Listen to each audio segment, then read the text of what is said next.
about 10 days after 9/11, I went through the Pentagon and I saw Secretary Rumsfeld and Deputy Secretary Wolfowitz. I went downstairs just to say hello to some of the people on the Joint Staff who had used to work for me, and one of the generals called me in. He said, "Sir, you got to come in. You got to come in and talk to me a second." I said, "Well, you're too busy." He said, "No."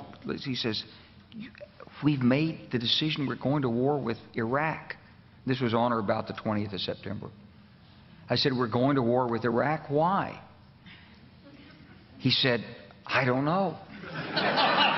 He said, "I guess they don't know what else to do."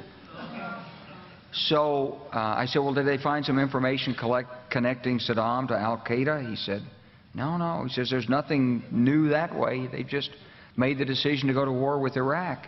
He said, "I guess it's like we don't know what to do about terrorists, but we've got a good military and we can take down governments." And he said, "I guess if the only tool you have is a hammer, every problem has to look like a nail."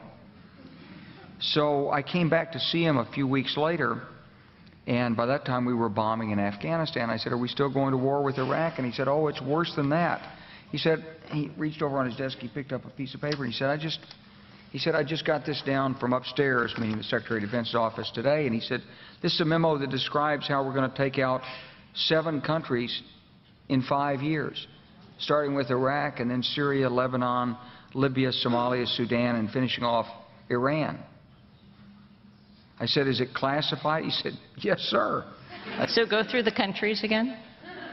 Well, starting with Iraq, then Syria and Lebanon, then Libya, then Somalia and Sudan, and then back to Iran.